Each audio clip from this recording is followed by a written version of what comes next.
నమస్తే సురేంద్ర నాయుడు గారు అండ్ ప్రమీల గారు జనసేన అధికార ప్రతినిధి. నమస్తే ప్రమీల గారు. అలాగే చిన్నపరెడ్డి గారు వైసీపీ అధికార ప్రతినిధి అండ్ జగదీష్ గారు political analyst. To start with Surendra Naidu గారు, నాకెందుకు ఈ మధ్యకాలంలో ప్రభాకర్ రెడ్డి గారు బాగా పంచులేస్తున్నారు, గ్యాప్ తీసుకుంటున్నారు అంతే. 2-3 రోజుల గ్యాప్లో ఏదో ఒక వివాదం సృష్టించడమో లేదా ఏదైనా వివాదానికి తానే కేంద్ర బిందువుగా మారటమో. సరే, రోజా గారు మాట్లాడారు, ఈయన మీద ఏదో నోరు పారేసుకున్నంత మాత్రాన ఆవిడ బెంచ్ కారు ఎలా కొనిందో చెప్పేయాలండి ఆయన. ఒకసారి చూద్దాం ఆయన ఏమన్నారు, చూద్దాం, చూసి మీ దగ్గరకు వద్దాం. బాగా నచ్చేశారు మీకు. నువ్వు టోకన్లు అమ్మబోదు కదా, బెంచ్ కారు తెచ్చుకోనిందా పోయినప్పుడు 100 మంది ఎట్లా వచ్చింది బెంచ్ కారు? మొత్తం టోకన్లు అమ్ముకోనే కాదా చెప్పు? కాంట్రవర్షియల్ కాలేదు నువ్వు? పోయిన 100 మంది ఎట్లా వచ్చింది కాదా? నీ కథ చెప్పాలని చాలా ఉంది. దయచేసి బౌన్స్ కేసులు అనంతపురంలోనే ఏడాది ఈ కోర్టులోనే ఎందుకు మాట్లా చంద్రబాబు నాయుడు పుణ్యాలను నువ్వు రాజకీయంలోకి వచ్చినావు. నీ నోరు తీసుకొని మాట్లాడతావా? తప్పంతా మాది, మా చంద్రబాబు నాయుడుది. ఏమన్నా దారి వదులుకుంటే వాళ్ళని మేము 5 ఏళ్ళు ఎంత అవసరపడ్డాం. నువ్వు తైతకలాడుకుంటా ఇప్పుడు వచ్చిన రాజకీయం లేకే మాకు ఇష్టపడి మాట్లాడుతాను అందరినీ. రైట్, సురేంద్ర నాయుడు గారు చెప్పేశారు కదా. ఇప్పుడు కొత్త సంవత్సరంలో బెంచ్ కార్లు కొనుక్కోవాలంటే జేసీ గారికి ఫోన్ చేస్తే ఆయన చెప్తారు ఎలా కొనుక్కోవాలో. ఏమంటారు సార్? మీకు ప్యానల్లో ఉన్నటువంటి మిత్రులకు, అదేవిధంగా 99 యాజమాన్యానికి, 99 వీక్షిస్తున్నటువంటి ప్రేక్షకులకు అందరికి కూడా శుభ సాయంకాలం తెలియజేసుకుంటూ, సార్ ఇప్పుడు రోజా గారిని గురించి నాకు తెలిసినంత, నాకు తెలిసి వైసీపీలో ఉండే వాళ్ళకు కూడా చాలా మందికి తెలియకపోవచ్చు. ఎందుకంటే రోజా గారు మేము నాటిన మొక్క, ఇక్కడ నాటాం మేము ఆ మొక్కని. ఇక్కడ నాటిన మొక్క చంద్రగిరిలో నగిరి అడిగింది ముందు ఎమ్మెల్యే టికెట్. నగిరి ఇవ్వలేకపోయి చంద్రగిరిలో అప్పుడు రామ్మూర్తి అన్నని, స్వర్గీయ రామ్మూర్తి అన్నని కూడా కాదని పక్కన పెట్టి, రామ్మూర్తి అన్నతో పాటు ఇంకా పేరం హరిబాబు ఇట్లా కూడా పోటీ పడ్డారు. వాళ్ళందరినీ కాదని చెప్పి రోజా గారికి టికెట్ ఇచ్చారు. రోజా గారికి టికెట్ ఇస్తే సో రోజా గారు అప్పుడు నేరలో ఓడిపోయారు, అది వేరే విషయం. అది ఆమె నోటి దూల వల్లనే ఓడిపోయారు. లేదనుకుంటే ఆ రోజే తెలుగుదేశంలోనే ఎమ్మెల్యే కావాల్సింది. పక్కన ఉన్నటువంటి అందరినీ కూడా చెడ్డదేసుకుని, నాలాంటి వాడైతే నన్ను తిట్టినా అరిసినా ఏం చేసినా నేను తెలుగుదేశం సైనికుని కాబట్టి నేను పనిచేస్తా. కానీ వేరే వాళ్ళు అలా కాదు కదా, వాళ్ళ మనోభావాలు నొచ్చుకునే. మీరు కాంగ్రెస్ లో రాజశేఖర రెడ్డి గారితో కలిసి పనిచేశారు కదండి. ఎవరు సార్? మీరు. అంటే అది దానికి ముందు నేను యాక్చువల్లీ కమ్యూనిస్ట్ పార్టీ నుండి వచ్చాను సార్, సిపిఎం నుండి వచ్చా. సిపిఎం నుండి వచ్చిన తర్వాత అక్కడ ప్రాంతీయత గొడవల్లో కొంచెం నా ఉనికిని కాపాడుకోవడం కోసం అప్పుడు అరుణ్ కుమార్ గారు ఎమ్మెల్యేగా ఆమె రిక్వెస్ట్ చేస్తే ఒక 2 విలేజ్లకి ఆమెని ఏజెంట్ కూడా లేదా ఆమెను రానికుండా చేశారు. అప్పుడు మనవ దగ్గరుండి ఏజెంట్ కూర్చొని వాళ్ళు అప్పట్లో తెలుగుదేశం వాళ్ళు రాళ్ళు వేసినా కొట్టించుకొని ఆమెను గెలిపించాం. గెలిపించిన తర్వాత రాజశేఖర రెడ్డి ముఖ్యమంత్రి అయినా కరెక్ట్గా 1 నెల రోజుల్లో నేను పార్టీ వదిలేసి వచ్చేసాను సార్. ఎందుకు అంటే అప్పుడు కూడా అంతే, ఆమె కూడా అరుణ్ కుమార్ కూడా, భాస్కర్ రెడ్డి గారు అప్పుడు జడ్పీటీసీ, మా మిస్సెస్ ఎంపీటీసీగా ఉంది. సో అప్పుడు నాకు భాస్కర్ రెడ్డి గారికి కొన్ని విలేజ్లో గొడవలు రావడం, భాస్కర్ రెడ్డి గారు అరుణ్ కుమార్కి ఏదైతే చెప్పడం, అరుణ్ కుమార్ గారు భాస్కర్ రెడ్డి గారు చెప్పింది విన్ను నన్ను నా ప్రాబల్యం తగ్గించేదానికి ప్రయత్నం చేయడం. మనకు ఆత్మాభిమానం ఎక్కువ సార్. మనం తినలేకపోయినా పర్వాలేదు, కానీ ఆత్మాభిమానం సంపుకొని బతికే రకంగా. సరే, ఇప్పుడు రోజా గారు మీరు నాటిన మొక్క రోజా ఒక వృక్షం ఎలా అయిందో చెప్పండి. అదే పార్టీ వదిలేసి వచ్చాను. నేను మళ్ళా తెలుగుదేశంలో చేరాను. తెలుగుదేశంలో చేరిన తర్వాత రోజా గారికి బాగా దగ్గరగా ఉన్నాను. యాక్చువల్లీ ఆమెకి టికెట్ ఇచ్చిన తర్వాత అందరినీ కూడా ఇష్టం వచ్చినట్టు ఎవరు లేకపోయినా నేను గెలుస్తా, నాకేంది, వాళ్ళేంది, వీళ్ళేంది, నా సెరిస్మాతో గెలుస్తాను నేను అని చెప్పి మాట్లాడినప్పుడు సరే కొంతమంది ఆమెను వదిలేశారు. నాలాంటి వాడు తెలుగుదేశం సైనికుడిగా ఉన్నాడు కాబట్టి నేను వదలలేక ఆమెతోనే పనిచేసి ఆమె కౌంటింగ్ ఏజెంట్ కూడా నేను కూర్చున్నా. సరే నేరలో పోయింది, అది వేరే సంగతి. దాని తర్వాత కట్ చేస్తే రాజశేఖర రెడ్డి ముఖ్యమంత్రి అయ్యాడు. రాజశేఖర రెడ్డి ముఖ్యమంత్రి అవుతామనంటే ఈమె పార్టీ మారిపోయి పార్టీ ఫిరాయించిపోయింది. ఆ రోజు ఏదైతే తెలుగుదేశం పార్టీ వదిలేసి కాంగ్రెస్ లో చేరినప్పటికీ ఆమెకి ఫైనాన్షియల్ పూర్తిగా బ్యాడ్ టైం ఉన్నటువంటి సమయంలో సరే రాజశేఖర రెడ్డి గారి ప్యాకేజీ, ఆ ప్యాకేజీకి ఆకర్షణ పథకం పెట్టాడు. అప్పుడు ఆయన ఆకర్షణ పథకంకి ఆకర్షురాలయ్యి కాంగ్రెస్ లో చేరారు. కాంగ్రెస్ లో చేరడం, ఈమె అడుగు పెట్టడం, ఆడ పాపం రాజశేఖర రెడ్డి గారు మంచి నాయకుడు ఇక్కడ భూమిని వదిలేసి వెళ్ళిపోవడం జరిగింది. అందుకనే ఈమెని అందరూ ఐరన్ లెగ్ అంటారు. దాని తర్వాత యాక్చువల్లీ తెలుగుదేశంలో ఉన్నంత కాలం చాలా బాగా పనిచేశారు, అంటే అన్నిటి మీద పనిచేశారు. అదేమో కానీ తెలుగుదేశం వదిలేసింది, కాంగ్రెస్ లో చేరిన తర్వాత రాజశేఖర రెడ్డి చనిపోయాడు. చనిపోయిన తర్వాత ఇంకా ఆయన జగన్మోహన్ రెడ్డి సీఎం కోసం ఆయన పోరాటం చేశాడు, ఆయనతో కూడా ఈయన చేరింది. దాని తర్వాత మారిపోయింది, ఈ సినారియే మారిపోయింది. కట్ చేస్తే 5 సంవత్సరాలు ఇబ్బందులు పడింది. జబర్దస్త్లో ఈటీవీలో చేసుకునేది ఏదో, కొంత డబ్బులు సంపాదించుకునేది ఏదో కుటుంబం కోసం జరుగుతూ ఉంది. దాని తర్వాత ముఖ్యమంత్రిగా జగన్మోహన్ రెడ్డి అయిన తర్వాత ముఖ్యమంత్రి అవ్వడం ఇంక దశ తిరిగిపోయింది. ఇప్పుడు ఏదైతే మనకి ఇప్పుడు మన జేసీ ప్రభాకర్ రెడ్డి చెప్పారో 200% అచ్చర సత్యం అది. ఇప్పుడు ఆమె ఒకటే కాదు సార్, రోజా గారు ఒకటే కాదు, గత 5 సంవత్సరాలలో వైసీపీ కార్యకర్తలు కూడా, నాయకులు చాలా మంది కార్యకర్తలు నేను చూశాను. తిరుపతిలో నేను ఉంటున్నాను కాబట్టి ఇప్పుడు మనకు ట్రావెల్స్ ఉంటారు సార్, ట్రావెల్స్ లో ప్యాకేజీ మాట్లాడతారు వీళ్ళు. ఇప్పుడు ఢిల్లీ నుండి వస్తారు అనుకోండి, ఢిల్లీ నుండి వీళ్ళే రప్పిస్తారు, వచ్చేదానికి పోయేదానికి, తర్వాత దర్శనము, హోటల్, ఇట్లా ప్యాకేజీ మాట్లాడేస్తారు. అంటే ఒక మనిషికి 20,000 మినిమం. అంటే వాళ్ళు దిగే హోటల్ కా నుండి కొంచెం ఇంకా మంచి హైయెస్ట్ హోటల్ కావాలా పెంచుతారు. 20,000 రూపాయలు ఒక మనిషికి వసూలు చేస్తారు. 20,000 రూపాయలు వసూలు చేసి దర్శనం చేపించి ఫుడ్ పెట్టి పంపించేస్తారు. ఇది 300 రూపాయల టికెట్ ఏం చేస్తారంటే వీళ్ళు ఈ ఎమ్మెల్యేలకి, ఇక్కడ లోకల్ బోర్డు మెంబర్లు, చైర్మన్లు, లోకల్ కూడా ఉన్నారు కదా, బాబాయ్ కొన్ని రోజులు చైర్మన్ గా ఉన్నారు, తర్వాత కరుణాకర్ రెడ్డి చైర్మన్ గా ఉన్నారు. వీళ్ళందరూ ఏం చేస్తారంటే వాళ్ళ కోటాలో వాళ్ళకు 300 ఇస్తారు అనుకోండి సార్, ఎవరో ఒకరిని పెడతారు, ఒక 10 మందిని పెడతారు. ఒక మనిషికి ఇన్ని టికెట్లను వాళ్ళ మనుషులకి ఇచ్చేస్తారు. వాళ్ళు 1000 రూపాయలు వీళ్ళకి ఇచ్చేసారు. 300 రూపీస్ టికెట్, 1000 రూపాయలు ఎవరైతే ఆ బోర్డు మెంబరో లేదా ఎమ్మెల్యేనో ఇస్తారో వాళ్ళకి 1000 రూపాయలు ఇచ్చేయాలా. ఆ కార్యకర్త లేదంటే ఆ తీసుకున్న అతను ఇష్టం వచ్చినట్టు అమ్ముకోవచ్చు. 2,000 అమ్ముకోవచ్చు, 1,800 అమ్ముకోవచ్చు, 2,500 అమ్ముకోవచ్చు. అంటే డిమాండ్ని బట్టి అమ్ముకొని చేసుకోవచ్చు. ఎవరు పట్టించుకునే నాదులు లేదు, ఎవరు విజిలెన్స్ లేదు, ఏం లేదు. ఎవరన్నా అడిగినారు, విజిలెన్స్ అడిగే శాస్త్రం కూడా. సురేంద్ర గారు, ఇక్కడ నాకు 2 ప్రశ్నలు. ఇప్పుడు కూడా 1000 రూపాయలే ఉందా, ఏమన్నా పెరిగిందా? ఒకటి. రెండోది, ఆవిడ బెంచ్ కారు కొనుక్కోవడానికి ఆడుదాం ఆంధ్ర స్కామ్లో చేసిన 100 కోట్లు ఉన్నాయి కదా, ఈ టోకెన్లు నమ్ముకొని బెంచ్ కారు కొనుక్కోవాల్సిన దుస్థితి ఎందుకు వచ్చింది? ఇప్పుడు ఆడుదాం ఆంధ్ర దాని తర్వాత, దానికన్నా ముందే కదా ఇది అయింది. దాని తర్వాత కదా 2 సంవత్సరాలు 3 సంవత్సరాల తర్వాత ఆవిడ సినిమాల్లో నటించింది, బాగా సంపాదించుకున్నారు. సో ఆ డబ్బులతో కొనుక్కోవచ్చు, కానీ టోకెన్లు అమ్మే ఎందుకు కొనుక్కోవాల్సి వచ్చింది అంటే నాకు తెలియక అడుగుతున్నాను. సినిమా హీరోలు చాలా మంది మనం చూసాము, చాలా మంది ఒక వెలిగినోళ్ళు ఆ తదనానంతరంలో పూర్తిగా డబ్బులు లేకుండా వెళ్ళిపోయిన వాళ్ళు చాలా మంది ఉంటారు. డబ్బులు ఏమి లేకుండా ఖర్చులకు లేని వాళ్ళు కూడా చాలా మంది ఉన్నారు. కాబట్టి ఆమె కూడా సంపాదించింది, రియల్ ఎస్టేట్ చేసింది.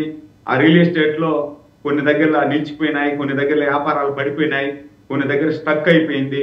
కొన్ని దగ్గర ఆమె దగ్గర తీసుకున్నటువంటి డబ్బులు తిరిగి రైట్, అది క్లారిటీ ఇచ్చారు. ఇప్పుడు రెండో ప్రశ్న, అంటే మళ్ళీ ఇంకా చాలా మంది మాట్లాడారు. నేను అనేది ఈమె ఈ డబ్బులతోనే సినిమా దేవస్థానం టికెట్లు అమ్ముకొని బెంజ్ కారు కొనింది అనే ఆరోపణ నేను చేయను, కానీ కొంత భాగం ఇవైతే జరిగాయి.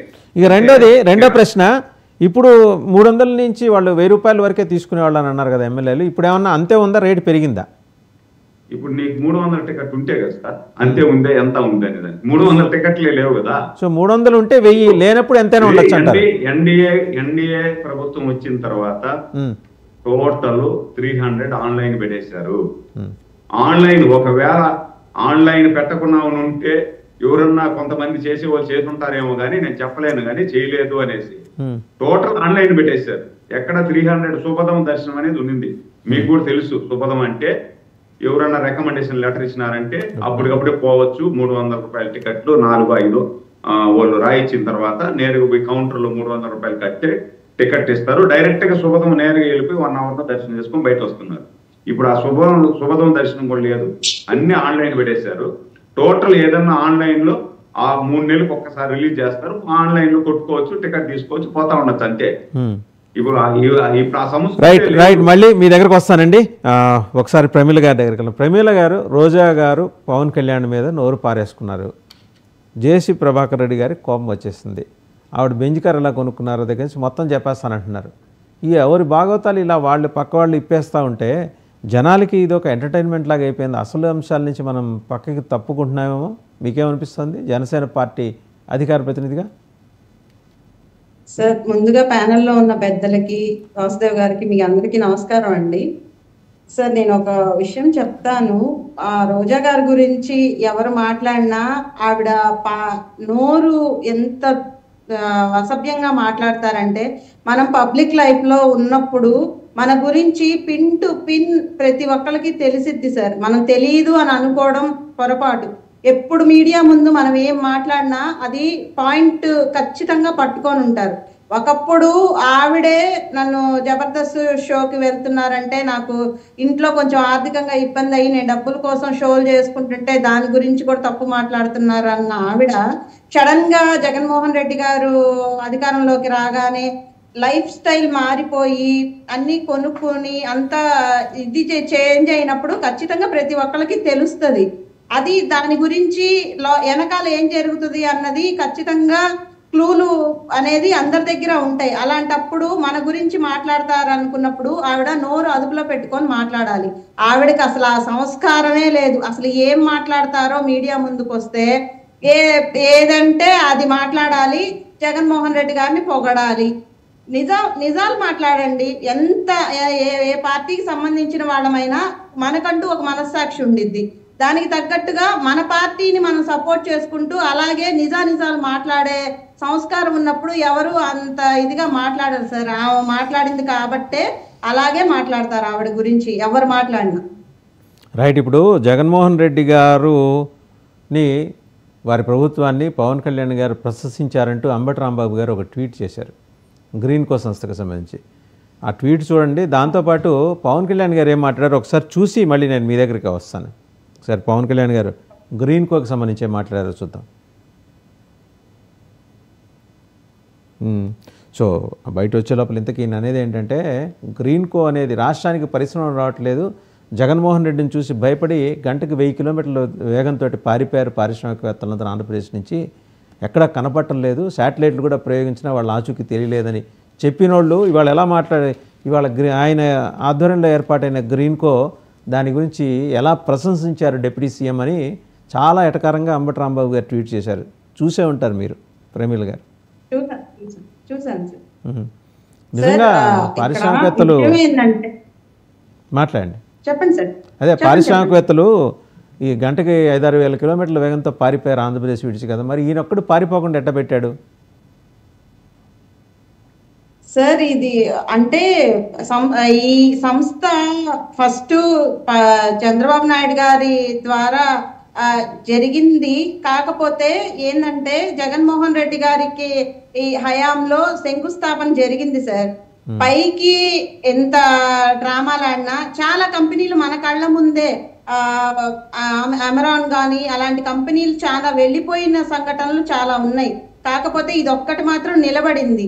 కానీ దీనికి జగన్మోహన్ రెడ్డి గారి గవర్నమెంట్ కి సంబంధం లేదు. కాకపోతే అప్పుడు వాళ్ళు అధికారంలో ఉన్నారు కాబట్టి ఆయనకి రెస్పెక్ట్ ఇచ్చి ఆయన చేత శంకుస్థాపనకి పిలిచినందుకే మేమే పెట్టేశాం. జగన్మోహన్ రెడ్డి గారు స్థాపించారు ఆ సంస్థని, కాదు కదా. అనిల్ గారు స్థాపించిన సంస్థకి జగన్మోహన్ రెడ్డి గారిని ప్రశంసించారు అని అంటాం. ఇంకా అది వాళ్ళ విజ్ఞతకే మనం వదిలేద్దాం. కాకపోతే ఆ సంస్థ వల్ల ఎన్ని ఉద్యోగాలు వస్తాయి, రాష్ట్రానికి ఎంత మేలు జరిగిద్ది అనేది మాత్రమే పవన్ కళ్యాణ్ గారు పరిగణలోకి తీసుకొని మాట్లాడారు. ఇక్కడ ఎక్కడ కూడా జగన్మోహన్ రెడ్డి గారిని పొగిడింది లేదు, చేసింది లేదు.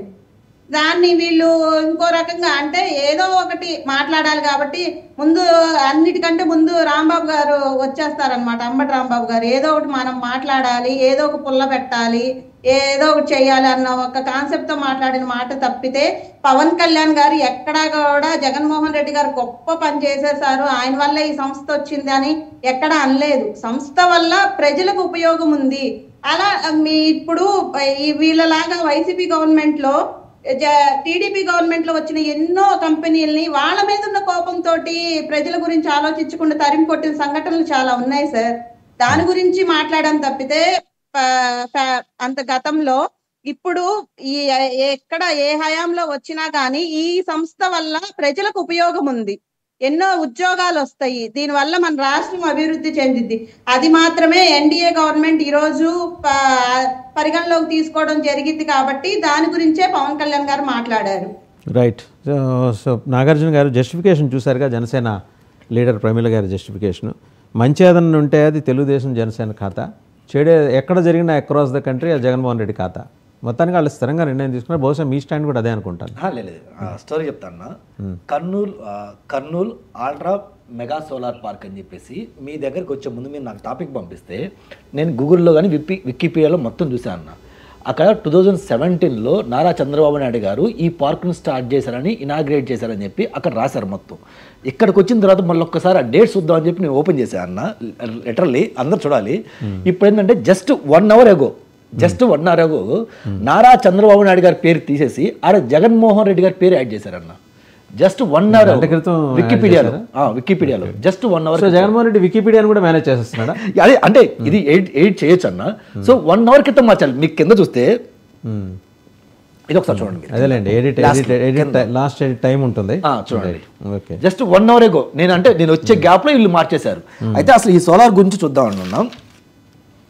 ఈ సోలార్ ఎనర్జీ చరిత్ర ఏంటంటే ఇందిరాగాంధీ ప్రైమ్ మినిస్టర్గా ఉన్నప్పుడు సో మనం గనక ఈ కోల్ గనక వాడుతూ ఉంటే ఫ్యూచర్ మొత్తం పొల్యూట్ అయింది, ఇప్పుడైతే వాడవచ్చు, ఎలాగైనా సార్ ఫ్యూచర్లో ఈ కోల్ కాకుండా వేరే ఎనర్జీ మనం యూజ్ చేయాలి, పవర్ సెక్టర్ యూజ్ చేయాలని చెప్పి అప్పుడు మేడం గారు ఏం చేశారంటే నాన్ కన్వర్షనబుల్ ఎనర్జీ అని చెప్పి ఒక డిపార్ట్మెంట్ క్రియేట్ చేసింది అన్న. ఇన్ ద ఇయర్ ఆఫ్ 1982లో ఆ డిపార్ట్మెంట్ 2 minutes లో ఆ డిపార్ట్మెంట్ ఇప్పుడు ఏమంటున్నారంటే న్యూ రెన్యూబుల్ ఎనర్జీ కింద ministry of new renewable energy కింద క్రియేట్ చేశారన్న.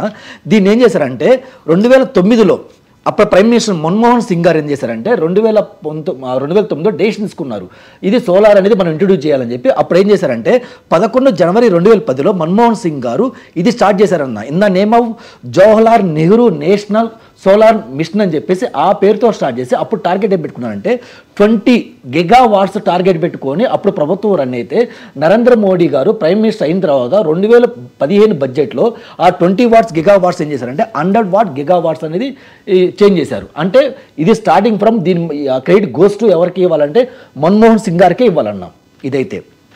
అయితే మేడం గారు చెప్పినట్టు ఇది 2017 యాక్చువల్గా నారా చంద్రబాబు నాయుడు గారు దీనికి శంకుస్థాపన చేశారన్న. నియర్లీ 5,000 ఎకరాల్లో ఇది స్టార్ట్ చేయాలని చెప్పి 1000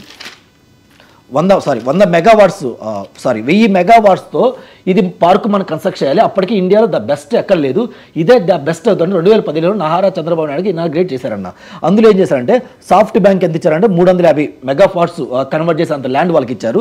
ఆ తర్వాత గ్రీన్ కోకి అసలు అప్పటికి ఇవ్వాల, గ్రీన్ కో అనేది అప్పటి వరకు పిక్చర్లో లేదు. దాని తర్వాత అజూర్కి ఇచ్చారు, అదానికి ఇచ్చారు. అజూర్కి వచ్చేసి 100 మెగావాట్స్ ఇచ్చారు, అదానికి 50 మెగావాట్స్ ఇస్తే వేరే కంపెనీ అంటే US based company 550 megawatts supply చేయడానికి వేరే ఫారిన్ కంపెనీకి ఇస్తే ఆ ఫారిన్ కంపెనీ ఏం చేసిందంటే ఈ గ్రీన్కో కంపెనీ ఎక్వైర్ చేసింది. రైట్, ఎక్వైర్ చేసిన తర్వాత ఈ గవర్నమెంట్ మారిన తర్వాత ఏం జరిగిందంటే మీరు అన్నట్టే వైసీపీ గవర్నమెంట్ వచ్చింది. వైసీపీ గవర్నమెంట్ జరిగిన చరిత్ర అనేది. వైసీపీ గవర్నమెంట్ వచ్చిన తర్వాత వీళ్ళు వర్క్ స్టార్ట్ చేసుకోవడానికి జగన్మోహన్ రెడ్డి గారు ఎటువంటి పరిస్థితి పర్మిషన్ ఇవ్వలేదు. దాదాపు 2-3 సంవత్సరాలు వెయిట్ చేపిస్తే ఇందులో గ్రీన్కో కంపెనీ ఏదైతే స్టార్ట్ చేయకపోయిందో దాంట్లో ఫారిన్ ఇన్వెస్టర్స్ కూడా ఉంటే ఆ ఫారిన్ ఇన్వెస్టర్స్ బీజేపీ మీద గట్టి ఒత్తిడి తీసుకొస్తే ఇలా చేస్తే కష్టమైందని ఫారిన్ గవర్నమెంట్స్కి ఒత్తిడి చేస్తే అప్పుడు జగన్మోహన్ రెడ్డి గారు తగ్గి అప్పుడు శంకుస్థాపన చేశారు. అది అన్న కరెక్ట్ చరిత్ర అది. సో అంటే నిన్న అదంతా ఓకే, అది చరిత్ర. అంబటి రాంబాబు గారు ఏమంటారు, జగన్ హయాంలో పరిశ్రమలు రాలేదని ఉన్నవి పోయాయని ప్రచారం చేస్తున్న సమయంలో జగన్ గారు తీసుకువచ్చిన గ్రీన్కో ఎనర్జీ ప్రాజెక్ట్ ప్రపంచంలో అద్భుతమని ప్రశంసించిన డిప్యూటీ సీఎం గారికి ధన్యవాదాలు. అది అంటే వీళ్ళు ఏంటంటే అన్న ఏదో జనాలు మోసం చేయాలి, స్వతంత్రం కూడా మా జగన్మోహన్ రెడ్డి గారు తీసుకొచ్చారు. అసలు జగన్మోహన్ రెడ్డి గారు దాని మీద పేటెంట్ వేరే వాళ్ళకి ఉందిలేండి, కానీ అది ఆయన జగన్ రెడ్డి అంటే వీళ్ళు మాట్లాడే మాటలు అలాగే ఉంటాయి అన్న. చరిత్ర చూస్తే అసలు వీళ్ళకి గ్రీన్కోకి సంబంధం లేదు. మహాత్మా గాంధీ, నెల్సన్ మండేలాతో కలిసి పోరాటం చేసిన వాళ్ళు వేరే వాళ్ళు ఉన్నారు, కానీ అది 2017లోనే ఇది గిగో ఏదైతే కంపెనీ ఉందో ఆ కంపెనీ ఇన్వెస్ట్మెంట్స్ వస్తే దానికి జగన్మోహన్ రెడ్డి గారికి ఏం సంబంధం అన్నా. కాకపోతే అక్కడ ఓన్లీ సోలార్తోనే తయారు చేయాలన్నప్పుడు సిస్టమ్ ఉంటే ఈయన వచ్చిన తర్వాత ఆ సోలార్ని మిగిలిన రెండింటికి విస్తరింపజేశారు. అది చరిత్ర. అది తెలియకుండా ఆయన వచ్చి మేము శంకుస్థాపన, అసలు మీ దగ్గర విజువల్స్ ఉంటే ఆ శంకుస్థాపన రోజు జరిగిన విజువల్స్ ఒక్కసారి ప్లే చేయమని చెప్పనన్నా. ఆ శంకుస్థాపన జరిగిన రోజు సభ మీద జగన్మోహన్ రెడ్డి గారు వాళ్ళ క్యాబినెట్ కొంతమంది మంత్రులు, ఎమ్మెల్యే, ఎంపీలు ఉన్నారు. కనీసం ఒక్కల ఫేసులు నవ్వు లేదు, అందరు ఏడుపు మొహంతో ఉన్నారు. మరి సరే ఒకళ్ళు ఇద్దరు ఏడుపు మొహంతో ఉన్నారు, అందరు ఎందుకు ఏడుపు మొహంతో ఉన్నారు? ఎందుకంటే జగన్మోహన్ రెడ్డి గారు ఏంటో ఐకమత్యంగా ఉంటారు. అది అదే ఆ ఏడుపు మొహం కూడా ఐకమత్యంగా ఉంటారు. చిన్నపరెడ్డి గారి దగ్గరికి వెళ్దాం ఒకసారి. చిన్నపరెడ్డి గారు, ఇదండి మొత్తానికి రోజా గారికి ఉన్న బెంజ్ కారు కదా, అలాగే జగన్మోహన్ రెడ్డి గారు ప్రారంభించిన గ్రీన్కో, ఈ రెండిటి నిజాలు ఒకళ్ళొక్కళ్ళుగా ఇప్పేస్తున్నారు. అక్కడ జేసీ ప్రభాకర్ రెడ్డి గారు, ఇక్కడ కాసరగడ్డ నాగార్జున గారు. మీరేమంటారు సార్? ప్యానల్ సభ్యులకు అలాగే 99 వీక్షకులందరూ కూడా నమస్కారం సార్. సార్, రోజా గారు ఇంతప్పటి నుంచి తను సినిమా ఫీల్డ్లో, సినిమా రంగంలో తను ఒక్కొక్క స్టెప్ వేసుకుంటూ తను సంపాదించుకున్నటువంటి మిగతా హీరోలు ఎలా సంపాదించుకున్నారో ఆమె కూడా అలానే సినీ ఫీల్డ్లో ఎన్నో సంవత్సరాల పాటు కష్టపడి తను సంపాదించుకున్నటువంటి ఒక తెలుగు హీరోయిన్ అండి. తెలుగు హీరోయిన్లలో ఉండేవాళ్ళు చాలా తక్కువ మంది ఉంటారు. అలాంటి తెలుగు హీరోయిన్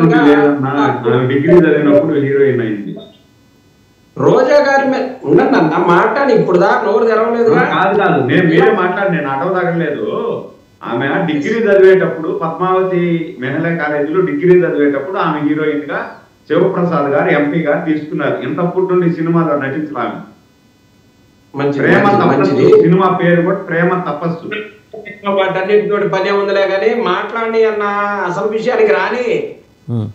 సరే మీరు మాట్లాడండి చిన్నపరెడ్డి గారు. అలాగే రోజా గారికి సైకిల్ కొనుక్కునేటటువంటి సత్తా లేదు, రోజా గారికి బెంజ్ కారు కొనుక్కునే సత్తా లేదు అని చెప్పేటటువంటి వీరందరూ రోజా గారు టోకెన్లు అమ్ముకొని చేశారు, లేకపోతే భోజనం ప్లేట్లు అమ్ముకొని చేసి ఏం మాట్లాడతారు, ఏం చేస్తారు? నిన్నటికి నిన్న చంద్రబాబు నాయుడు గారు గుడ్రుగా ఉన్నారు ఆయన మీద, జడ్జి బ్రదర్స్ మీద. దాన్ని మసిమూసి మారేడుకాయ చేయడం కోసం ఆయన వచ్చి ఏదో వైసీపీ వాళ్ళని తిట్టంగానే చంద్రబాబు నాయుడు గారిని సంతోషం పెట్టినట్టుగా ఉంటుందని చెప్పేసి రోజా గారి మీద ఏదో ఒకటి మాట్లాడటం జరిగింది. అంతకు మించి వేరే ఏం లేదు. ఓకే, అది పక్కన పెడదాం సార్. జగన్మోహన్ రెడ్డి గారు ముఖ్యమంత్రి అయిన దగ్గర నుంచి ఈ రాష్ట్రంలో ఉన్న కంపెనీలు మొత్తం 1000 కిలోమీటర్ల స్పీడ్ తోటి పరారైపోతా ఉన్నాయి. ఏ మాత్రం కూడా అభివృద్ధికి నేర్చుకోలేదు. జగన్మోహన్ రెడ్డి గారు సంక్షేమం అంటూ జగన్మోహన్ రెడ్డి గారు తిరిగారు కానీ ఏ మాత్రం కూడా చేయలేదు అని. చిన్నపరెడ్డి గారు, ఒక సూటి ప్రశ్న అండి. గల్లా జయదేవ్ గారు రాష్ట్రం నుంచి వాళ్ళ అమర్ రాజాని తరలించడానికి కారణం మీరు కాదా? గుండెల మీద చేసుకుని చెప్పండి. మీ గుండెల మీద, పక్క వాళ్ళ గుండెల మీద. గుండెల మీద చేసుకొని చెప్తున్నాం సార్. ఆయనకి హైదరాబాద్ లో మంచి సోర్సెస్ ఉన్నాయని, ఈ రాష్ట్రంలో కన్నా కూడా నాకు హైదరాబాద్ లో మంచి స్థలాలు ఇస్తారనో లేకపోతే ఆయన ఉన్నటువంటి ఏదో అవకాశాల కోసం ఆయన పోయిందే కానీ ఈ రోజు రాష్ట్రం మీద ప్రేమ ఉండుంటే ఈ రోజు ప్రభుత్వం ఉంది కదా, పెట్టమనండి. నిజంగా ఆయన వచ్చి పెట్టమనండి సార్. ఇప్పుడు అర్థమైంది కదా అసలు వాస్తవం ఏందో ఊరక మసిపూసి మారేడుకాయ చేసి మాటలు మాట్లాడే వ్యవహారాలు చేస్తే కుదరదండి. ఓకే, ఇవాళ వికీపీడియాలో చూశానని చెప్పేసి మాట్లాడుతూ ఉన్నాడు సోదరుడు. సార్, ప్రపంచంలోనే అతిపెద్ద ఇంటిగ్రేటెడ్ రెన్యూవబుల్ ఎనర్జీ సోర్సెస్ సంబంధించినటువంటి ప్రాజెక్ట్ ని, ప్రపంచంలోనే అతి పెద్దదైనటువంటి ప్రాజెక్ట్ ని జగన్మోహన్ రెడ్డి గారు మే 17వ తారీఖు 2022 సంవత్సరంలో స్టార్ట్ చేయడం జరిగింది సార్. కర్నూలు జిల్లా ఓర్వకల్లు మండలం గుమ్మితం తండాలో సార్ గ్రీన్ కో ఎనర్జీస్ అనేటటువంటి 5230 మెగావాట్లు సార్ 4766 ఎకరాల ఏర్పాటు చేసి వాటన్నిటికి సోలార్, విండ్, హైడల్ ప్రాజెక్టు మొత్తం కూడా ఒకే చోట ఉండేటట్టు ప్రపంచంలో ఎక్కడా లేదు ఇటువంటి ప్రాజెక్టు జగన్మోహన్ రెడ్డి గారు స్టార్ట్ చేశారు సార్. దానికి సంబంధించి సోలార్ 3000 మెగావాట్లు, విండ్ 550 మెగావాట్లు, హైడల్ 1650 మెగావాట్లు ఈ రాష్ట్రానికి అవసరమైన 3వ వంతు కరెంటుని తయారు చేసే సత్తా గల ప్రాజెక్టు, భారతదేశానికే పేరు తీసుకొచ్చేటటువంటి ప్రాజెక్టు, ప్రపంచంలోనే అతిపెద్ద ప్రాజెక్టు జగన్మోహన్ రెడ్డి గారి హాయంలో తయారైనటువంటి పరిస్థితి. అలాగే సార్, జగన్మోహన్ రెడ్డి గారు ఉన్నప్పుడు ప్రాజెక్టులు అన్ని పోయినాయని అంటున్నారు కదా, ఒక్క నిమిషం మాత్రం ఎవరు కదిలించదు సార్ నన్ను. జగన్మోహన్ రెడ్డి గారు ముఖ్యమంత్రి అయిన తర్వాత Greenko, pepper electric bus, NTPC green హైడ్రాల్, Jindal steels, Aditya Birla, century plywoods, Panasonic list వద్దులేండి క్లుప్తంగా చెప్పండి. నేను ఒకటే నిమిషం అడిగా, నేను ఎక్కువసేపు అడగలే. Aditya Birla, century plywood, Panasonic, హైడ్రల్స్, Kakinada great way port, Ramayapatnam port, Machilipatnam port, Kris city, bulk truck నిన్న ప్రధానమంత్రి గారు ఓపెన్ చేసినటువంటి 16 రాష్ట్రాల్లో పోటీపడి తీసుకొచ్చింది జగన్మోహన్ రెడ్డి గారు. డైకిన్ 10,000 రైతు భరోసా మిగిలిన నెక్స్ట్ డిబేట్ లో మాట్లాడదామండి. మిగిలిన ప్రాజెక్టుల గురించి సబ్జెక్ట్ లోకి వద్దామండి. ఓకే, మీ లిస్ట్ మీ దగ్గర ఉంటుంది, కాదంటలేదు. గ్రీన్ కోకి సంబంధించి మాట్లాడండి చిన్నపరెడ్డి గారు. వద్దు రొప్పద్దు, మంచినీళ్ళు తాగండి, మీరు మంచినీళ్ళు తాగండి, రొప్పమాకండి. నేను అనేది ఏంటంటే గ్రీన్ కో వరకు కన్ఫైన్ అయ్యి మాట్లాడండి. గ్రీన్ కో మీ ప్రతిభ కాదంటారు నాగార్జున గారు. సార్, నాగార్జున గారు వికీపీడియా చూసి చెప్పేటటువంటి మాటల్ని వాటిని నేను చెప్పా కదా, నేను ఇన్ని రకాల ప్రూఫ్స్ తోటి నేను చెప్తా ఉన్నా. ఇది కాదు అని చెప్పేసి చెప్పానండి. నిజంగా చంద్రబాబు నాయుడు గారు కనుక పునాదేసి ఉన్నటువంటి పరిస్థితి అయితే, చంద్రబాబు నాయుడు గారు అసలు ఎప్పుడో పురాతన కాలంలో కాంగ్రెస్ పార్టీ చేసినటువంటి హైటెక్ సిటీకి సంబంధించినటువంటి దాన్ని అసలు నేనే తెచ్చాను ఈ రోజు కూడా చెప్పుకునేటటువంటి మనిషి. అలాంటిది పవన్ కళ్యాణ్ గారు పోయి నిన్న పొగుడుతూ ఉంటే చంద్రబాబు నాయుడు గారు ఊరుకుంటారా సార్? చంద్రబాబు నాయుడు గారు 1-10 సార్లు చెప్పించుకోవడానికి అధ్యక్షులు ఆయన చెప్పుకోకుండా ఉంటారా సార్? సార్, ఇప్పుడు ఒక క్వశ్చన్ సార్, జగదీష్ గారు 50,000 మందికి ఉపాధి కల్పించేటటువంటి ప్రాజెక్టు జగన్మోహన్ రెడ్డి గారు తీసుకొచ్చారని చెప్పేసి ఆయన అప్పుడు కళ్ళు తెరిచి అప్పుడు చూశారు సార్. అప్పుడు అర్థమైంది ఆయనకి జగన్మోహన్ రెడ్డి గారి సత్తా. అభివృద్ధి అనేది జగన్మోహన్ రెడ్డి గారు చేసినట్టుగా ఎవరు చేయలేదు అనేటటువంటి రైట్. జగదీష్ గారు మాట్లాడతారు. జగదీష్ గారు, సో ఇదండి బెంజ్ కార్ దగ్గర నుంచి గ్రీన్ కో దాకా ఇవాళ పండగకు ఒక రోజు ముందు మనం ఇవన్నీ మాట్లాడుకుంటున్నాం.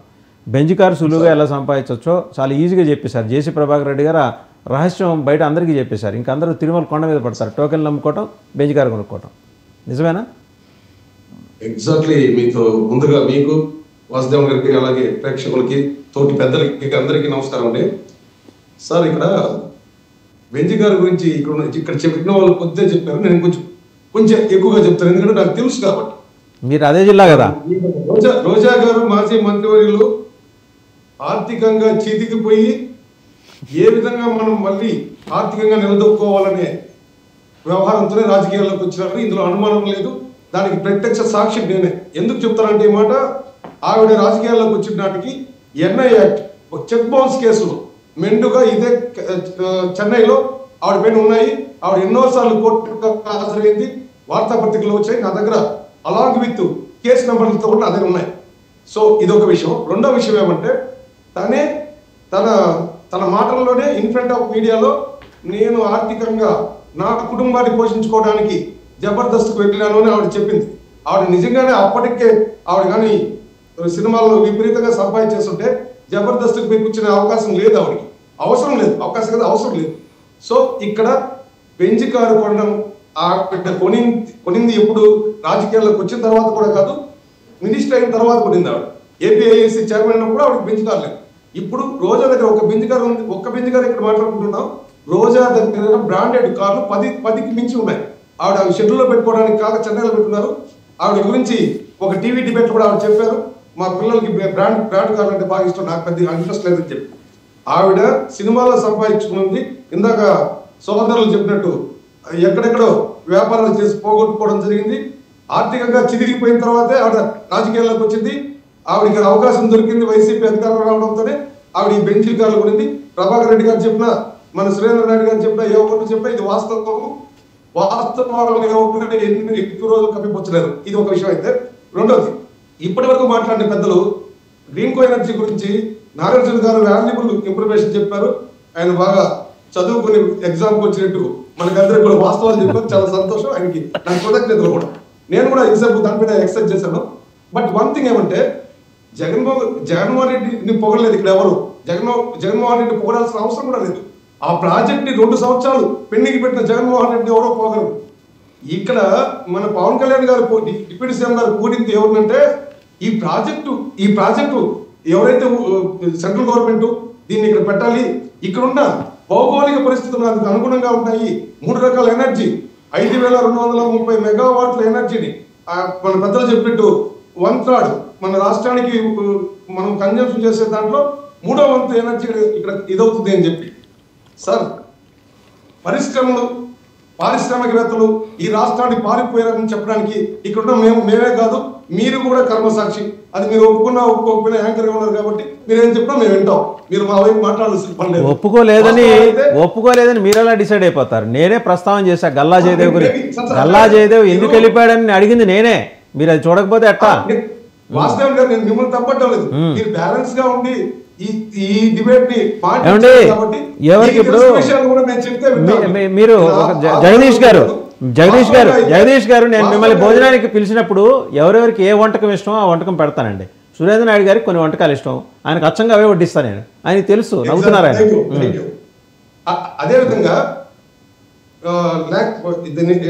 ఎలా జయదేవ్ గారు, అమల్ రాజా పారిపోయారండి, భయభ్రాంతులకు గురయ్యారండి. ఇక్కడ బంగారు ఏపీఐఏసీ చైర్మన్ రోజా గారు ఉన్నప్పుడు వాళ్ళ భూములు లాగేసుకున్నారండి. వాళ్ళకి ఇచ్చిన అలాట్ చేసిన భూముల్ని లాగేసుకున్నారు. వాళ్ళని అతి దారుణంగా అసలు ఈ వైసీపీ ప్రభుత్వం పారిశ్రామికవేత్తల పాలిట సింహస్వప్నంగా వాళ్ళు కక్ష సాధించారు. అయితే నాకు ఒక సందేహం జగదీష్ గారు, ఎంత వేగంగా ఆయన పారిపోయారో 1000 కిలోమీటర్ల వేగంతో, 2000 కిలోమీటర్ల వేగంతో వెనక్కి వచ్చేయాలి కదా. 8 నెలలు అయిపోయింది, ఇంకా ఎందుకు రాలేదు? వెరీ వాల్యుబుల్ క్వశ్చన్ సార్, వచ్చేయచ్చు. బట్ గతంలో ఎలా ఉండిందంటే, రాజశేఖర రెడ్డి కావచ్చు, అంతకు ముందున్నటువంటి నాయకులు కోట విజయభాస్కర్ రెడ్డి కావచ్చు, వేరే పార్టీలు కావచ్చు, ఎవరైనా అధికారంలో ఉంటే ఆ తర్వాత అధికారంలో వచ్చిన వాళ్ళు అభివృద్ధి గురించి గతంలో చేసిన వాళ్ళు ఫౌండేషన్ వేసినారు, నేను తవ్వేస్తాను, వాళ్ళు పిల్లర్స్ వేస్తారు, నేను వాటిని కూలగొట్టేస్తాను అని ఎక్కడ జరగలేదు.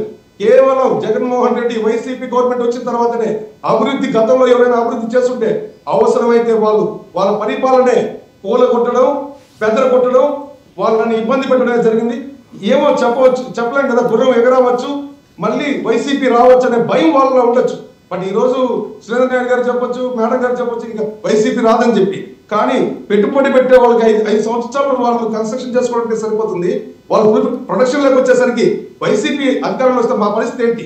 గత అనుభవంతో భయపడుతున్నారు. జగన్మోహన్ రెడ్డి గారి కన్నా ఒక్క నిమిషం జగదీష్ గారు జగన్మోహన్ రెడ్డి గారి కన్నా మీరు ఎక్కువ ఆశాభావంతో ఉన్నట్టున్నారు వైసీపీ వస్తుందని. మీ మాటలను బట్టి అలా అర్థం చేసుకోవాల్సి వస్తుంది. పారిశ్రామికవేత్త ఎప్పుడు ఆప్టిమిస్టిక్ గా ఉంటాడు సార్. నేను I closely watched the several industrialist. వాళ్ళు చాలా ఆప్టిమిస్టిక్ గాను పాజిటివ్ అప్రోచ్తో ఉంటారు. జగన్మోహన్ రెడ్డి వస్తాడు, ఇందిరాగాంధీ వస్తుంది కాబట్టి మనం భయపడాలి, పారిపోవాలి, ఇలాంటి ఆలోచనలు అనుకుంటే ముందు చూపే ఉంటది. ఎలాంటి ప్రతిబంధకాలైనా ఎదుర్కొంటారు. మీ మాటలతో నేను ఏకీభవిస్తూనే భయభ్రాంతులకు గురయ్యారు. ఇప్పుడు అదే అమరావతి వాళ్ళు పాజిటివ్ తో ఉండి ఇప్పుడు ఇండస్ట్రీ పెట్టారనుకోండి, కొన్ని ఏళ్ళుగా వాళ్ళు ఇదే అమరావతిని రన్ చేస్తున్నారు, చాలా మందికి ఉపాధి కల్పించారు. ఈ రోజు పారిపోయే వాళ్ళు కాదు కదా. ఇంకో 2 నాలుగు నాటి టీడీపీ వచ్చిన తర్వాత అయిపోయింది సార్. జగన్మోహన్ నేను అనేది ఏంటంటే చరిత్ర ఎందుకు పదే పదే మాట్లాడతారు? ఆయన చరిత్ర వర్తమానంలో లేడు, భవిష్యత్తులో ఉంటాడో లేదో తెలియదు. ఆయన గురించి ఎందుకు అంత బెంగ పెట్టుకుంటున్నారు ఒక అనలిస్ట్ గా మీరు కూడా? పారిశ్రామికవేత్తలు అడుగుతున్నారండి. యు నేమ్ దెమ్ ఫలానా వాళ్ళు అడుగుతున్నారు చంద్రబాబు గారి దగ్గరికి వెళ్ళి చెప్పండి. ఒక చిన్న విషయం సార్, పారిశ్రామికవేత్తలు ఈ దేశంలో, ఈ రాష్ట్రంలో, ఈ దేశంలో ముఖ్యంగా రాజకీయాలకు అనుసంధానంగా వాళ్ళు అబ్జర్వ్ చేస్తూ ఉంటారు రాజకీయాన్ని. ఈ రోజు అమెరికాలో మన పిల్లలు చదువుకుంటా ఉంటే అక్కడ రాజకీయాల్లో ట్రంప్ వచ్చినా ఇంకో పార్టీ వచ్చినా మనకు అక్కడ ఉండే అవకాశాలు ఉంటాయా లేవా, మనం లేకపోతే వాట్ అబౌట్ నెక్స్ట్, ఏ విధంగా మన వాళ్ళు సర్వైవ్ అవ్వాలి? ఇది రాజకీయాలకు విడతీయరాని బంధం ఉంది సార్ పారిశ్రామికవేత్తలకి రాజకీయాలకు. మీరు ఎప్పుడైనా చూడండి, అది కాంగ్రెస్ మళ్ళీ మీ దగ్గరకు వస్తాను ఒకసారి. సురేంద్ర నాయుడు గారు రాజకీయ పార్టీలు మారి సురేంద్ర నాయుడు గారు మిగతా కంపెనీలన్నీ కూడా ఎందుకు పోలేదు? ఇప్పుడు నేను చదివా కదా, రొప్పు వచ్చేటట్టు చదివా కదా. ఎక్కడ ఉన్నాయి సార్ ఆ కంపెనీలు? సార్ ఆ కంపెనీలు ఎక్కడ ఉన్నాయి సార్? ఒక పని చేయండి సార్, మీకు ఆ కంపెనీలు ఎక్కడ ఉన్నాయి అడ్రస్ చెప్పండి, రాసుకుంటాను సార్. ఒక్కొక్క విషయం ఆ కంపెనీ పేర్లు రాసుకుంటాను నేను. ఒక నిమిషం సురేంద్ర నాయుడు గారిని మాట్లాడండి, మీ దగ్గరకు వస్తా. చిన్నపరెడ్డి గారు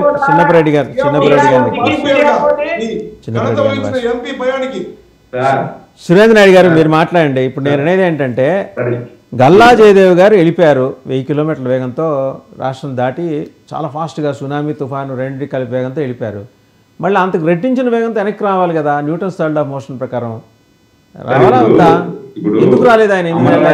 అమర్ రాజా కంపెనీ గురించి నాకు తెలిసినంతగా ఎవరికి తెలియదు సార్. మీకు రోజా గురించి తెలుసు, అమర్ రాజా గురించి తెలుసు, అన్నీ తెలుసు సార్. కానీ మీరు సగమే చదువుతున్నారు, పూర్తిగా చెప్పట్లా. అదే సార్, అదే పూర్తిగా చెప్తా.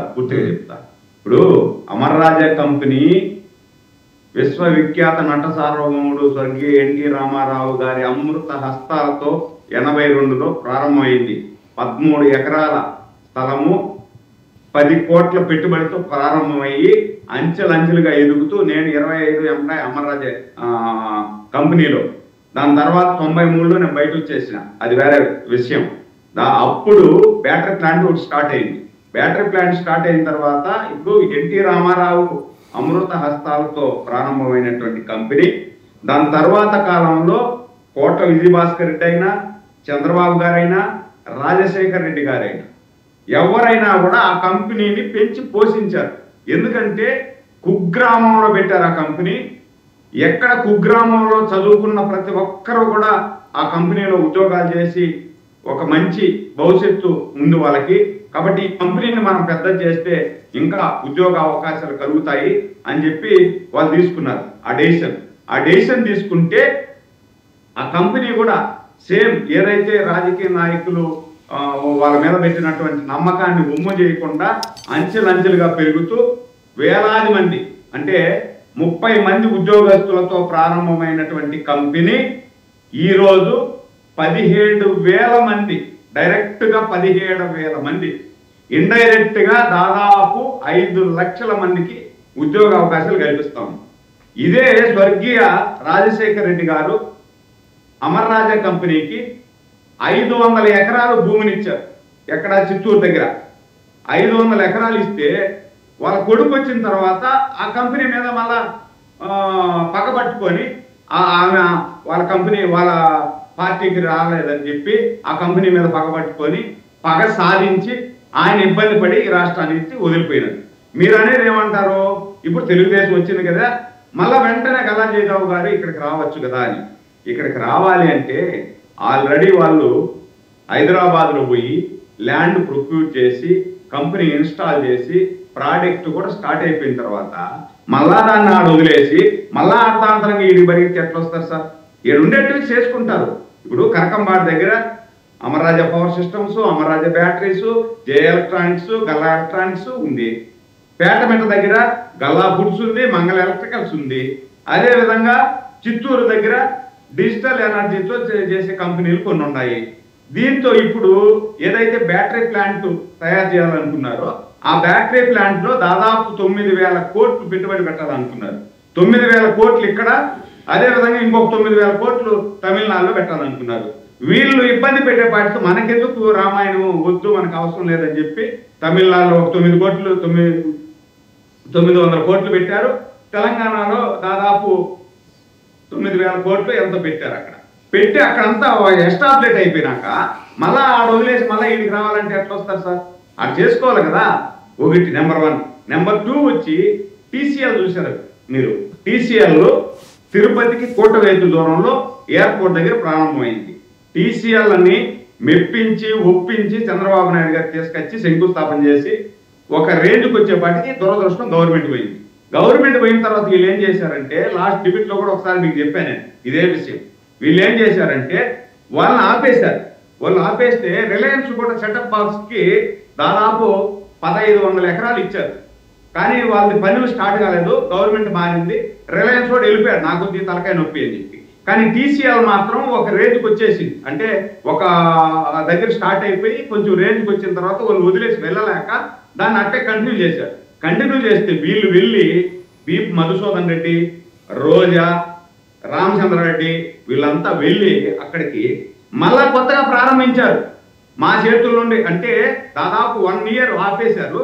1 ఇయర్ ఆపేసిన తర్వాత వాళ్ళ కంపెనీ వాళ్ళు పోయి వీళ్ళని బ్రతిమలాడితే అప్పుడు ఏమన్నారంటే వాళ్ళు, మాకు ఇవ్వాల్సింది ఇవ్వాలి, ఇక్కడ ఏది జరిగినా మా ఆధ్వర్యంలో జరగాలి, లేకపోతే మీరు కంపెనీ పెట్టేదానికి కాదు అంటే వాడు సగం చేసేసినాడు, ఇంక వదులుకోపోలేడు, పెట్టుకోవాలి తప్పదు. ఒప్పుకున్నారు. ఒప్పుకుంటే ఏం జరిగిందో తెలుసా సార్? ఇదే బీప్ మధుసూదన్ రెడ్డి అక్కడ ఎంప్లాయీస్ కు పెట్టినటువంటి క్యాంటీన్ చూసారా, ఆ క్యాంటీన్ కూడా నా మనిషికే ఇవ్వాలి, నా మనిషికి ఇస్తూ ఆ క్యాంటీన్ లో పెట్టేటువంటి భోజనం కూడా నేను చెప్పిన రేటే. ఎక్కడైనా చూసాం సార్? ఒక కంపెనీలో క్యాంటీన్ పెడితే క్యాంటీన్ లో మేనేజ్మెంట్ రేటు డిసైడ్ చేస్తారు, ఫుడ్ ఎంత రేటు పెట్టాలని. కానీ ఇక్కడ దురదృష్టం, ఆ కంపెనీలో పెట్టే ఫుడ్ కూడా ఏం పెట్టాలా, ఏమి ఏ రేటుకు ఇవ్వాలా ఎంప్లాయీస్ కు నేను చెప్పాలా అంటే దానికి ఒప్పుకున్నారు. మట్టి ఆ తవ్విన మట్టి ఉంది కదా, ఆ మట్టి తీసుకెళ్లడం, వాళ్ళకి కావాల్సిన గ్రామాలు తీసుకురావడం, ఆ కాంట్రాక్ట్ కూడా నాకే రావాలి, ఆ కాంట్రాక్ట్ నాకే ఇస్తూ అది ఎంత రేట్ అనేది నేను ఫిక్స్ చేస్తా.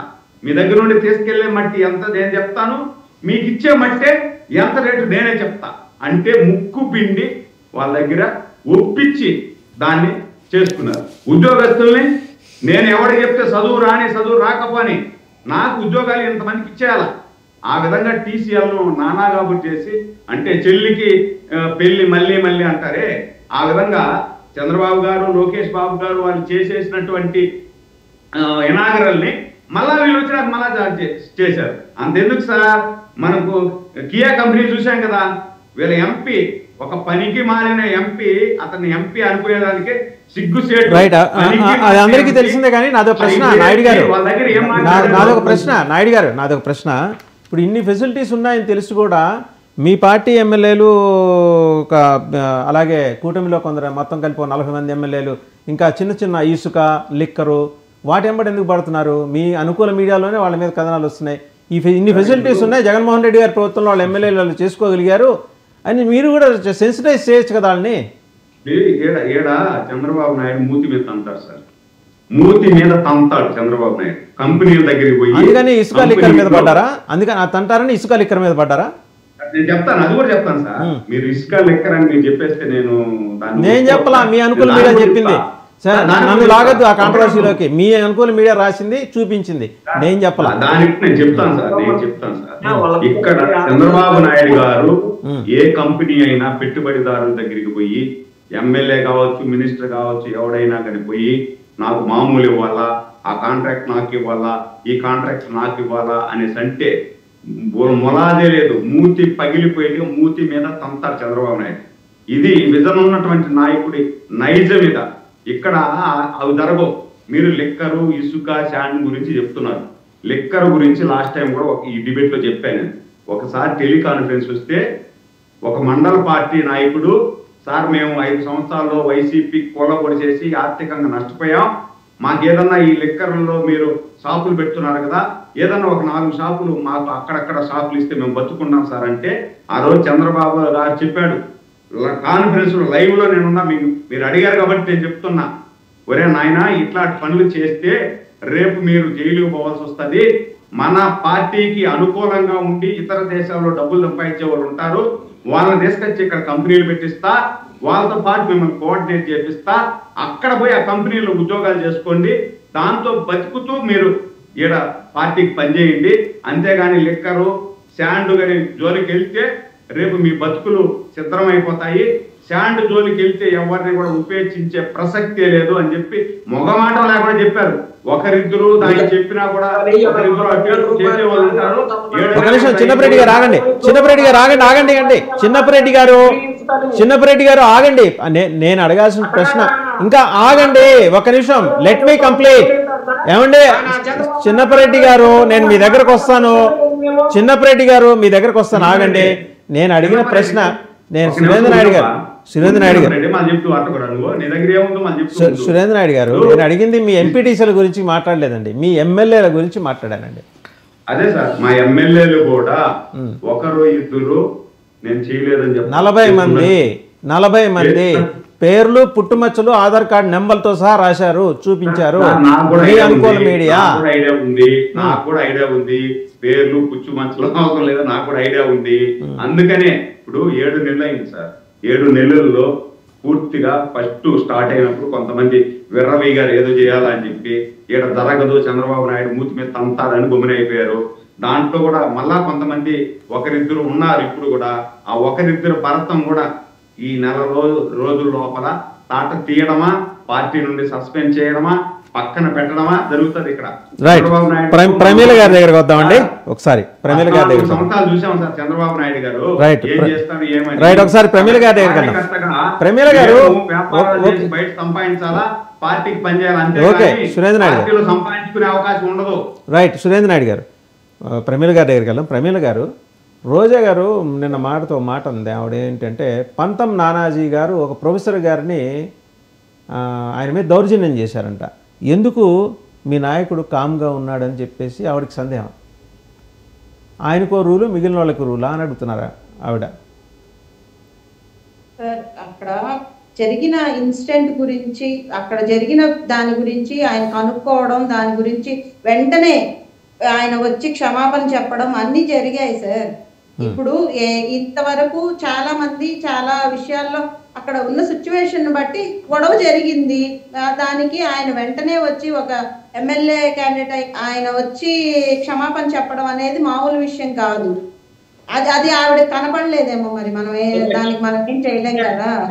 ఆరుగురికి ఆత్మకు శాంతి జరుగుద్ది.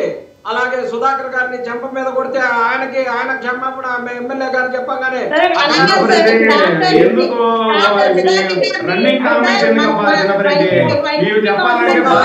చిన్నపరెడ్డి గారు ఆగండి, చిన్నపరెడ్డి గారు ఆగండి, నేను వస్తాను మీ దగ్గరికి. చిన్నపరెడ్డి గారు మీరు ఆగండి, నేను వస్తాను మీ దగ్గరికి.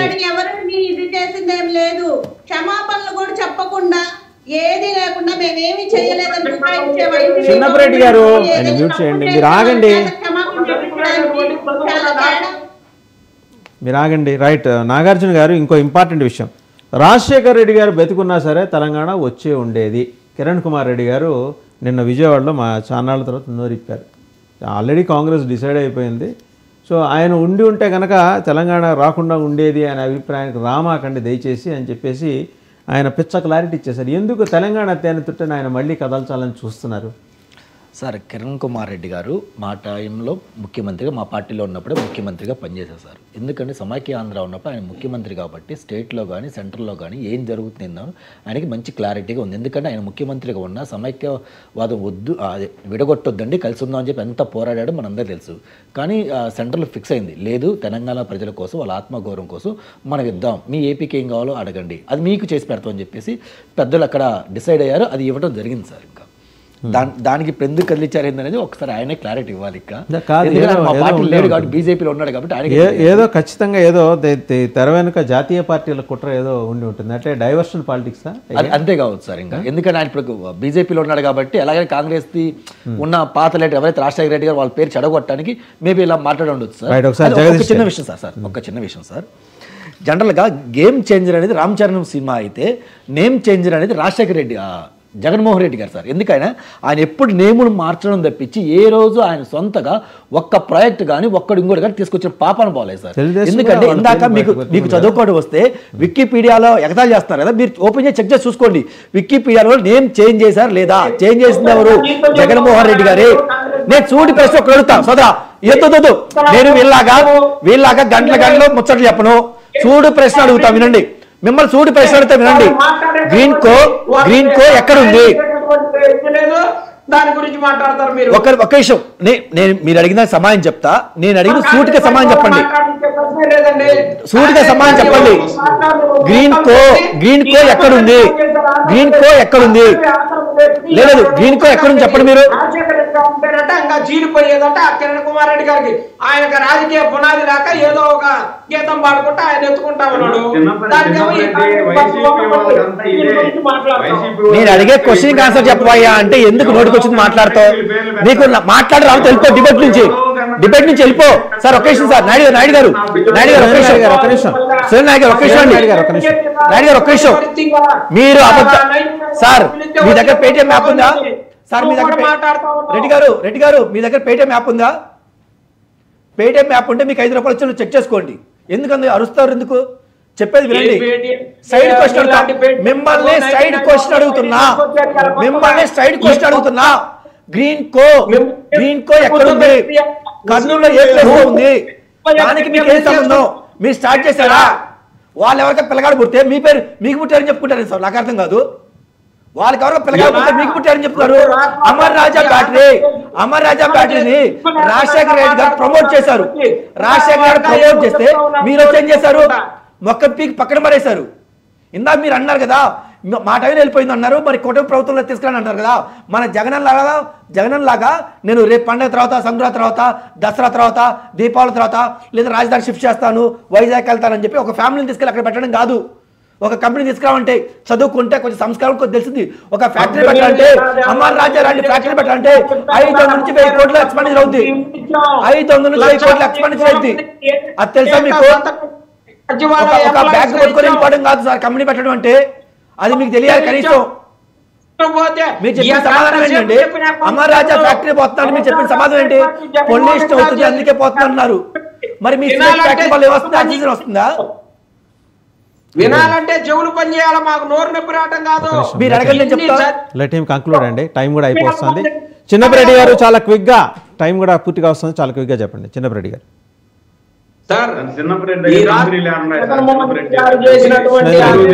సురేంద్ర నాయుడు గారు ఒక నిమిషం కూడా చాలు. కానీ వారు జగన్మోహన్ రెడ్డి గారు చెప్పినవి చేసుకోలేక మాత్రమే, ప్రజలకి చెప్పుకోలేక అభివృద్ధి చేసినటువంటి 2,50,000 కోట్ల రూపాయలు ప్రజలకు అందించాం డిపిటి ద్వారా అని చెప్పుకోవడంలోనే మా పని సరిపోయింది. కానీ ఇన్ని పథకాలు తీసుకొచ్చాం, ఇన్ని కంపెనీలు తీసుకొచ్చాం, వీటన్నిటిని ఇంత అభివృద్ధి చేసాం, ఇంతమందికి ఉపాధి కల్పించామని చెప్పుకోలేక మేము ఓడిపోయాం. కానీ వీళ్ళ గొప్పతనం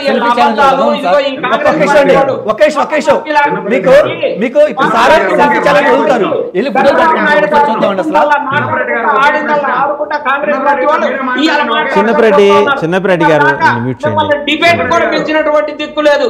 ఇవాళ మాట్లాడుతూ ఉన్నారు మీరు. చిన్నపరెడ్డి సురేంద్ర నాయుడు గారు 5 సంవత్సరాలలో జగన్మోహన్ రెడ్డి గారు కనీసం ఒక పప్పర్ మెట్ల ఫ్యాక్టరీ కానీ లేదా ఒక అగ్గిపెట్టి ఫ్యాక్టరీ కానీ చెప్పినాడా? తెచ్చుంటే పేర్లు చెప్పు సార్. పానీపూరి బండి తెచ్చారు సార్,